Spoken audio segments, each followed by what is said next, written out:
हरे कृष्णा. प्रेक्षक हो, आपले गीता जीवनीमध्ये स्वागत आहे.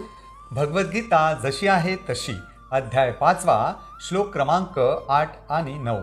नैव किंचित करोमीति युक्तो मन्येत तत्त्ववित् पश्चन् शृण्वन् स्पृशन् जिघ्रन् अश्नन् गच्छन् स्वपन् श्वसन् प्रलपन् विसृजन् गृह्णन् उन्मिषन् निमिषन् अपि इंद्रियार्थेषु वर्तन्त इति धारयन्. भाषांतर.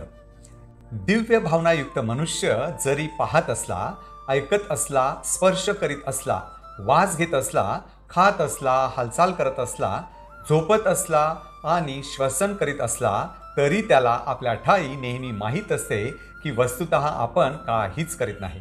कारण बोलताना, उत्सर्जन करताना, स्वीकार करताना किंवा डोळ्यांची उघडझाप करताना तो नेहमी जाणतो की केवळ भौतिक इंद्रिये आपापल्या विषयांमध्ये संलग्न आहेत आणि तो स्वतः त्यांच्यापासून अलिप्त आहे. तर प्रेक्षक हो, आपण मागील श्लोकामध्ये भक्तांचे काही गुण पाहिले की भक्त त्यांच्या मनावर, इंद्रियांवर कसे नियंत्रण ठेवतात. मग असे भक्त कर्म कशा प्रकारे करतात ते आता आपण पाहू. येथे भगवंत असे सांगतात की भक्त बघतो, ऐकतो, स्पर्श करतो, वास घेतो, खातो, हालचाल करतो, झोपतो, श्वास घेतो, चालतो, फिरतो, सर्व प्रकारचे कार्य करतो, परंतु तरीही तो कर्मबंधनात फसत नाही. का? कारण तो असा विचार करतो की ही सर्व कार्ये तो करत नाही, तर सर्व काही भगवान श्रीकृष्णांच्या कृपेने तो करू शकत आहे. उदाहरणार्थ, कितीतरी लोक बघू शकत नाही, जन्मतःच आंधळे असतात, पण आपण बघू शकत आहोत. परंतु खोलीमध्ये अंधार केला तर आपणही बघू शकत नाही. म्हणजे प्रकाश असेल तरच आपले डोळे बघू शकतात. मग हा प्रकाश देणारे कोण आहेत? कोणी म्हणेल की सूर्य चंद्राद्वारे आपल्याला प्रकाश मिळतो. त्याचप्रमाणे कोणी म्हणेल की आपण घरामध्ये जी वीज वापरतो तिच्याद्वारे आपल्याला प्रकाश मिळतो. पण ती वीज तयार करण्यासाठी जी भौतिक शक्ती लागते, ऊर्जा लागते, ती कोण देतं? तर आपल्याला सर्व काही पुरविणारे भगवंतच आहेत. म्हणजे आपण ऐकू शकतो, स्पर्शू शकतो, खाऊ शकतो, खाल्लेलं अन्न पचवू शकतो, डोळे उघडझाप करू शकतो, आपण चालू फिरू शकतो, आपण श्वास घेऊ शकतो, झोपू शकतो. ही सर्व श्रीकृष्णांचीच कृपा आहे.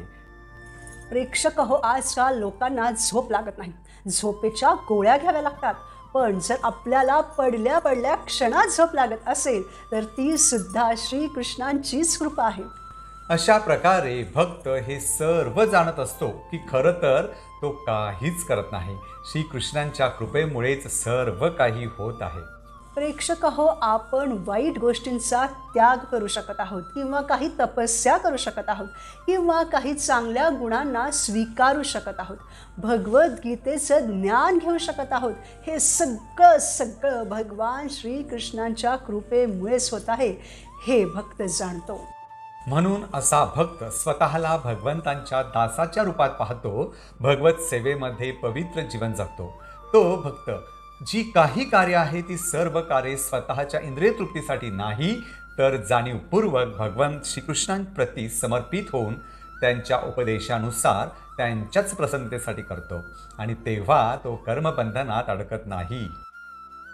उदाहरणार्थ, आपण ऑफिसमध्ये काम करतो तेव्हा आपण आपल्यासाठी, आपल्या कुटुंबियांच्या संतुष्टीसाठी काम करीत असतो. पण भक्त तेच काम श्रीकृष्णांच्या संतुष्टीसाठी करत आहे अशी चेतना ठेवून करतो. मग महिना अखेरीस जेव्हा त्याला पगार मिळतो तेव्हा तो त्याची कर्तव्ये पूर्ण करून थोड्या प्रमाणात मंदिरांमध्येही दान देतो. तेव्हा ती दैनंदिन कार्यसुद्धा भक्तिमय कार्य होऊ शकतात.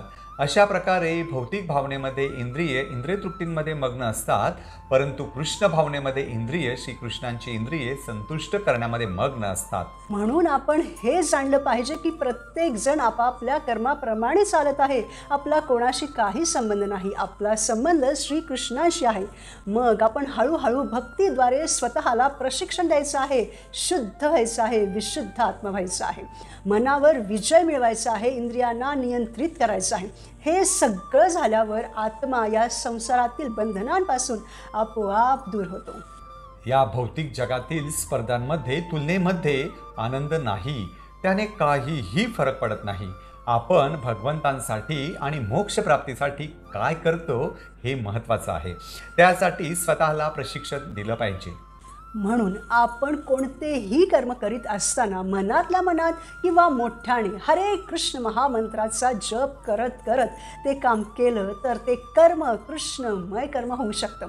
स्वयंपाक करताना, घराची स्वच्छता करताना, आंघोळ करताना, चालत असताना आपण हे नक्कीच करू शकतो.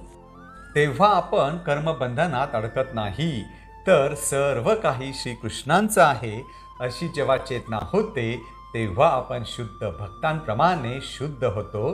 ज्याला कळून चुकलेलं असतं की तो श्रीकृष्णांचा शाश्वत दास आहे, तर मग त्याचं मन इतर ठिकाणी लागतच नाही. त्यामुळे तो कृष्ण सेवेमध्येच मग्न होतो, आत्मसाक्षात्काराच्या पथावर चालत राहतो. त्याचप्रमाणे भक्तीमध्ये युक्त जीवात्मा स्वतःच्या स्थूल आणि सूक्ष्म शरीरापासून वेगळा झालेला असतो, कारण तो आत्मा आहे. आत्म्याला या शरीरामध्ये टाकलेलं आहे. आपण अज्ञानामुळे या शरीराला स्वतः समजत असतो, त्यामुळे आपण या शरीराला चिकटून असतो, आसक्त झालेलो असतो. परंतु जेव्हा आपण भक्ती करतो तेव्हा हळूहळू आसक्ती दूर होते. शरीर वेगळं आणि आत्मा वेगळा आहे हे लक्षात येतं. शरीर त्याचं कर्म करत असतं, ते आपापल्या विषयांमध्ये संलग्न असतं आणि आत्मा त्याच्यापासून अलिप्त असतो. उदाहरणार्थ, आपण बघतो की नारळाच्या आतमध्ये जे पांढरं शुभ्र खोबरं असतं ते नारळाच्या कवटीला आतून चिकटलेलं असतं. त्याला काढण्यासाठी बराच प्रयास करावा लागतो. पण नारळाला जर आपण खूप दिवस तसंच ठेवलं तर त्याच्या आतलं खोबरं सुकतं. अशा नारळाला जर आपण वाजवून बघितलं तर तो खोबऱ्याचा गोटा वाजतो, म्हणजे त्या खोबऱ्यानं त्याच्या कवटीला सोडून ते वेगळं झालेलं असतं.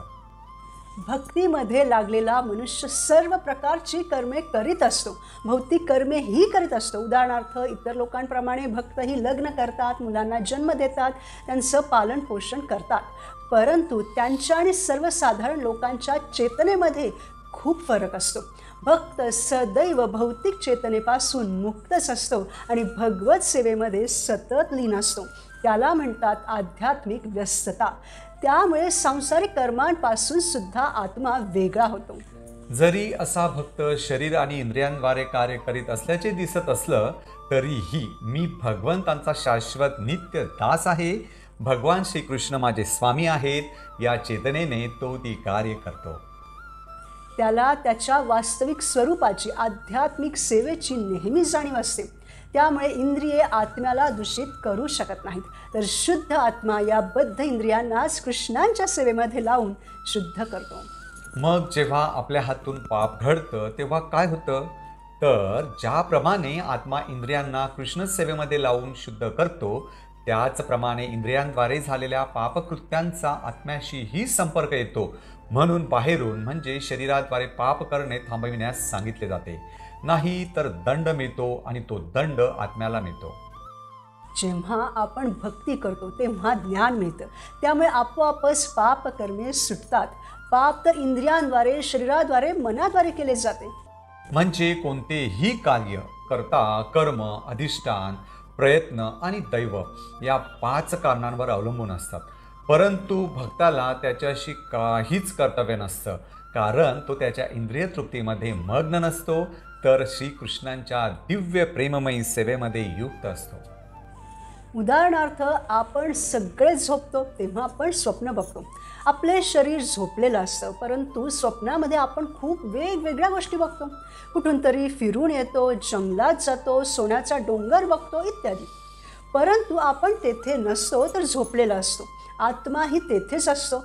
मन फिरून येतो. एखादा विद्यार्थी वर्गामध्ये बसलेला असतो, पण त्याचं वर्गामध्ये लक्ष नसतं, कारण त्याचं मन बाहेर कुठेतरी भटकत असतं. त्याचप्रमाणे जे शुद्ध आत्मा असतात, भगवंतांचे भक्त असतात, ते भौतिक कार्य तर शरीराने, मनाने, बुद्धीने करत असतात, परंतु त्यामध्ये ते रमत नाहीत, फसत नाहीत. ते केवळ त्यांच्या इंद्रियांना भगवंतांच्या सेवेत लावण्यामध्ये आनंद घेतात.